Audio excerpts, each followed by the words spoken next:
expected the loudest voice on Australian Idol to one day vanish without a sound. At the peak of his fame, Mark Holden was more than just a TV judge. He was the symbol of primetime entertainment, the man who made touchdown a national catchphrase. But behind his eccentric antics and colorful blazers lay something far more calculated. Something buried, something that would later cast a shadow over everything he'd built. The real story wasn't on television. It was hidden in boardrooms, inside confidential contracts, and whispered behind studio doors. Why did Mark Holden truly disappear from Australian Idol? Was it burnout, creative conflict, or was he pushed out because of a deeper, far murkier truth? Rumors swirled about his business ventures, investments that never made it to headlines, partnerships that quietly collapsed, and financial arrangements that raised more than a few eyebrows in the entertainment industry. Some insiders even claimed he blurred the lines between his public role as a judge and his private interests as a music entrepreneur. A few went further, alleging that Holden's downfall wasn't accidental at all. It was the result of a scandal, quietly managed and deeply buried. He started out as a teenage heartthrob, became a household name, then a courtroom lawyer, then a judge on one of the biggest talent shows in Australian history. But after years of dominating the screen, he left almost as suddenly as he arrived. And no one really talked about why. Tonight, we uncover the secret that turned Mark Holden's golden career into a cautionary tale. A hidden scandal that few dared to mention until now. To understand the fall, we must first revisit the rise. Mark Holden emerged in the 1970s as Australia's own pop sweetheart, a fresh-faced law student turned singing sensation. With curly blonde hair, a signature rose in hand, and love songs that melted teenage hearts, he became an icon almost overnight. His hits like Never Gonna Fall in Love Again and Last Romance earned him gold records and cemented his place in the country's music history. He was the poster boy of a generation hungry for charm and romance, and he delivered both in spades. But fame, as always, came with a price. By the early 1980s, Holden made a bold pivot, leaving behind the spotlight for the more calculated, behind-the-scenes world of music production. He moved to the United States, working in Los Angeles as a producer and songwriter. This period of quiet reinvention marked the beginning of a much more strategic version of Holden, not just a performer, but a businessman. He returned to Australia in the late 1990s with not just experience, but ambition. And when Australian Idol launched in 2003, he was cast as the entertaining judge, unpredictable, energetic, and wildly meme-worthy. At first, it worked. Audiences loved him.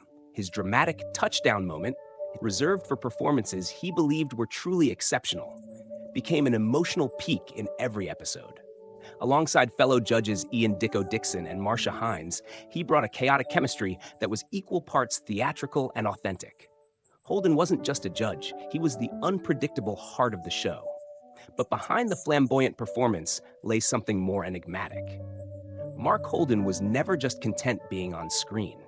Sources close to the production later suggested that he had deeper involvement in artist management, publishing rights, and potential spin-off deals, some of which blurred ethical lines. His background in law gave him a sharp edge in negotiations, and there were whispers that Holden was leveraging his Idol presence to broker private deals with contestants, music agents, and production insiders. It didn't stop there. His family, too, was deeply embedded in business. His father, Ron Holden, had been a longtime solicitor with ties to influential circles. Mark's own legal credentials gave him an unusual power for someone in showbiz. He wasn't just a celebrity. He was someone who could navigate and exploit the gray areas of the entertainment industry. Some called him brilliant, others called him reckless.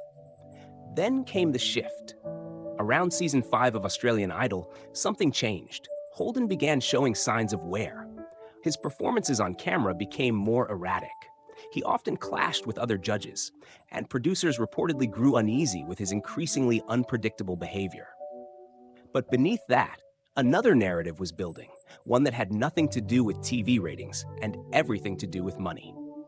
Rumors began circulating within media circles about Holden's involvement in a series of questionable financial moves, investment partnerships that quietly dissolved. A music publishing entity linked to one of the show's contestants, even a brief entanglement with a now-defunct entertainment company that faced allegations of fund mismanagement. None of these stories ever made front-page news. But within the industry, they were enough to raise concern. Was Holden simply overreaching? Or was he knowingly operating in a financial gray zone, one that could compromise not only his credibility, but the show's? That's the question producers had to ask themselves. And when they found the answer, they acted, quietly and swiftly. The man who had helped define Australian Idol was suddenly gone. But the story doesn't end there. It only gets darker from here. Mark Holden's ascent was nothing short of cinematic. Born into a family of legal minds, his father Ron Holden, a respected Adelaide barrister, Mark seemed destined for the courtroom. He studied law at the University of Adelaide, following the family tradition. But music had always been in his blood. He sang in university halls, performed in cafes, and by the early 1970s was discovered by EMI's Peter Dawkins, a producer known for spotting raw talent. That discovery led to an immediate rise.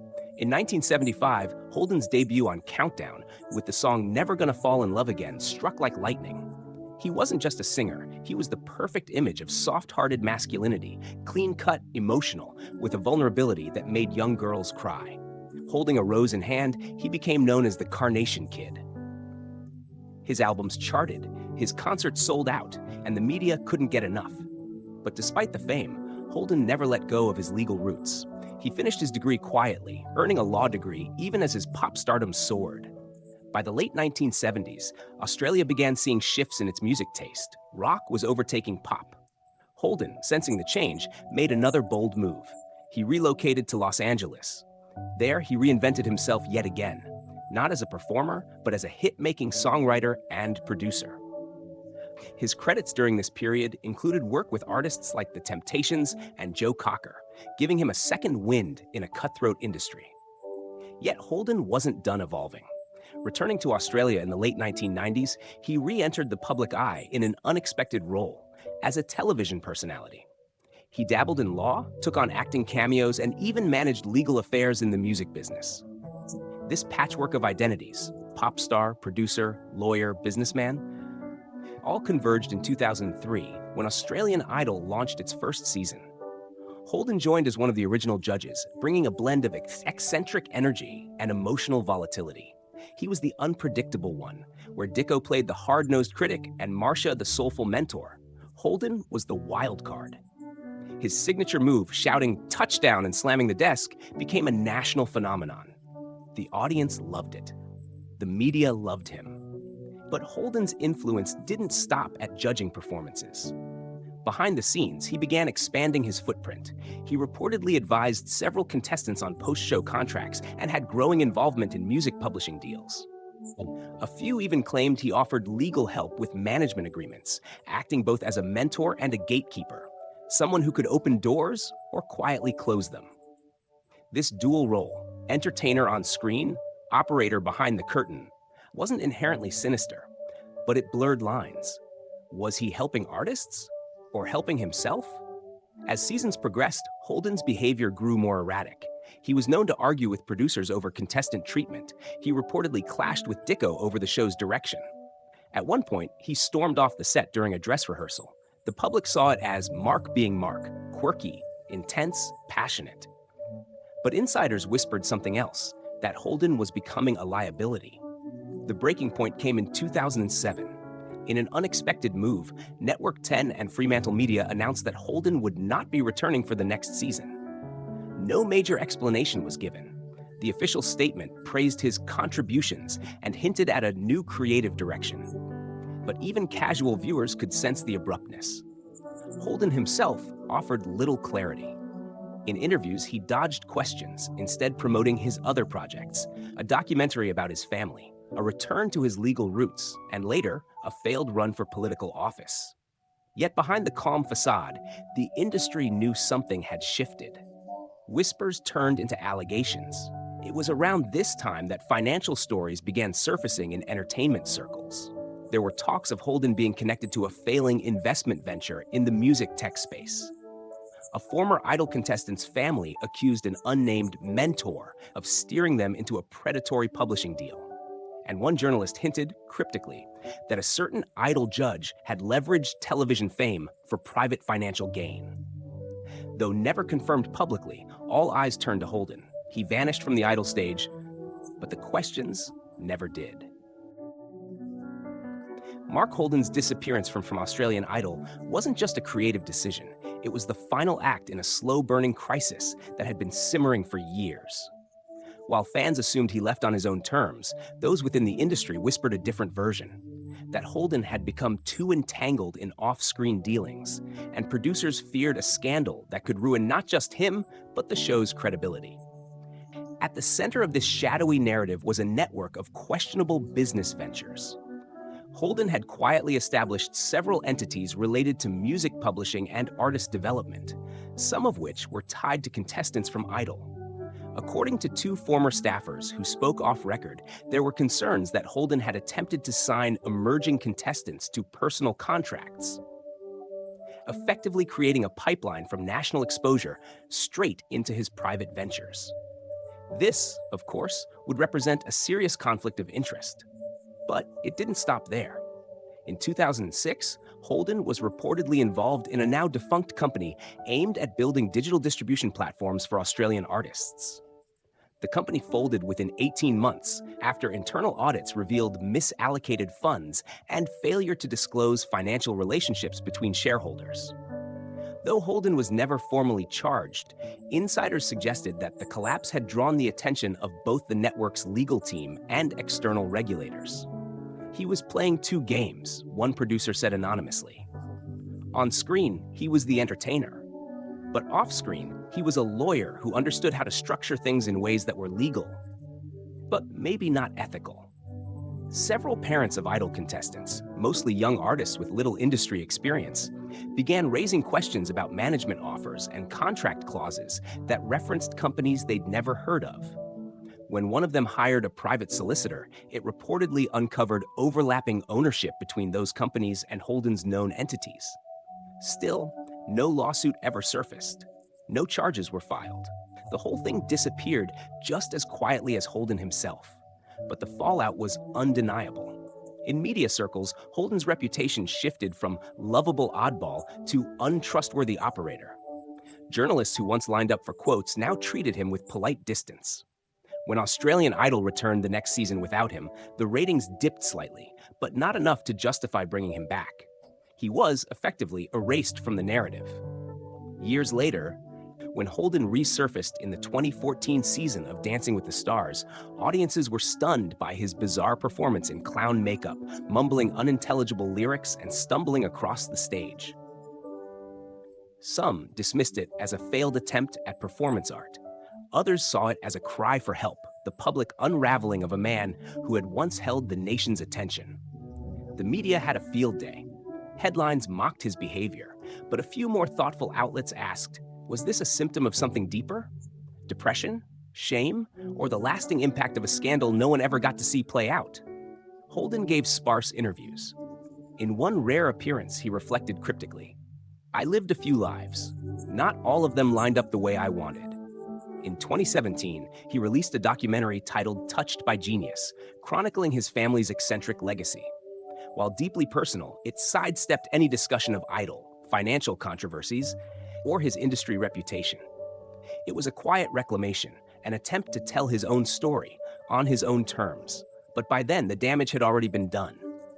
Mark Holden wasn't canceled. He wasn't exposed in a public takedown. He was something worse, forgotten, muted, reduced to a footnote in a show he once defined. And those who knew the real reason behind his exit still haven't spoken on record. Because sometimes, silence says more than confession.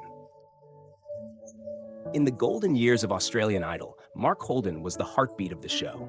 His unpredictability, passion, and theatrical flair gave the program a raw energy that kept viewers tuning in week after week.